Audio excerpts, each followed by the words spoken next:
All right, on this episode of The Best Hawaii, I'm going to try for the very first time Texas de Brazil. Yeah. And so tell me a little bit about the beginning of Texas de Brazil. Texas de Brazil started 25 years ago in Dallas, Texas, in a town called Addison, where they sent us to learn about the concept of churrascaria, Brazilian steakhouse. And it was started by a guy from Texas, a Lebanese gentleman, went to Brazil on vacation, went to a Brazilian steakhouse, came back home and said, I want to do this, but I want to incorporate Texas hospitality. That was going to be my second question. Why Texas? Texas hospitality. Yeah, he was from Texas hospitality. And so what makes this the best? Here in Hawaii, we're definitely the best. It's Texas de Brazil churrascaria, so it's American Brazilian steakhouse. So we have American elements, we have our incredible salad area, we have Brazilian items on there, Lebanese items, American items, imported cheeses, gourmet vegetables, charcuterie, and then we have our Gauchos, you can see back here, cooking meat over live flame. And so what makes it different in terms of the live flame or charcoal or? Well, so here we do cook with charcoal. Great question. We cook with charcoal, so everything's cooked over open fire. And now while we are all you can eat, it's not a buffet. You come in, we have your options of the salad area, and then our Gauchos, or the carvers, are going to come around to your table with meat on a skewer. So what they're looking for is this little coin that says Texas de Brazil in red. Means I'm good. I'm good, no thank you. And when you are ready for meat, you turn it over to the green side, which says yes please. Okay. In English and in Portuguese. And so tell me about the different types of meats and sausages and like how many? Well, so we have a variety of cuts of steak, pork, lamb, chicken, and Brazilian sausage. And when you see it and you taste it, you'll think to yourself, this is Portuguese sausage. But apparently in Brazil, they don't call it Portuguese sausage because everybody speaks Portuguese. They call it Brazilian sausage. So we have, our most popular cut is the picanha, which is our Brazilian cut of beef. We also have that available with garlic picanha and spicy picanha. We have flank steak, we have filet mignon, and a little small item, but a big eye turner is the bacon wrapped filet mignon. What about like chicken or fish? We also have, we have Parmesan, we have Parmesan chicken drumettes. Then we also have pork ribs that we use barbecue sauce on. We use Sweet Baby Ray's barbecue sauce on the pork ribs.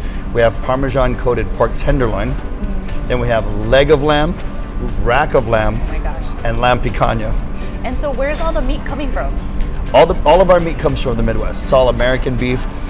We also have beef rib. So the beef rib is the only thing that's not cooked over the open fire. Okay. It's in a special oven and cooks all day. Okay, and then what if you're vegetarian or you prefer to eat, more salads? So you have your choice of going only to the salad area, which is amazing. As like I said, you'll find out our specialty soup, lobster bisque, is available. We have black beans, sauteed mushrooms, potatoes au gratin, jasmine rice. There's a whole slew of South American and Brazilian vegetables that you'll find there. Like hearts of palm is something from Brazil. We have our Brazilian potato salad, Brazilian vinaigrette. There's a ton of things. So there's an option for everybody. We don't serve seafood on a skewer, but we do have a shrimp salad that is one of my favorite things on the salad area. That sounds refreshing. It's really good. And so, like you mentioned, one of your favorites. What are some of your go-to dishes? In the salad area? Just in general. It'd have to be the picanha. It's really good. A lot of people think it's ribeye. It's so tender. And when you see it come out on a skewer, it looks very impressive. I've had literally seen, I saw a guest stop in his tracks as the carver went by him. He stopped in his tracks and he turned his head like this and he was watching it. And then he looked up at me and I said, I'm gonna have that at your table for you by the time you get back to your table. Yeah. But the look on his face, like he had never seen anything like that. It was pretty cool. I've had this style of food twice, and it was in Japan each time. So I'm pretty excited to have it here in Hawaii. Tell me more about the people that come tableside to try to serve you.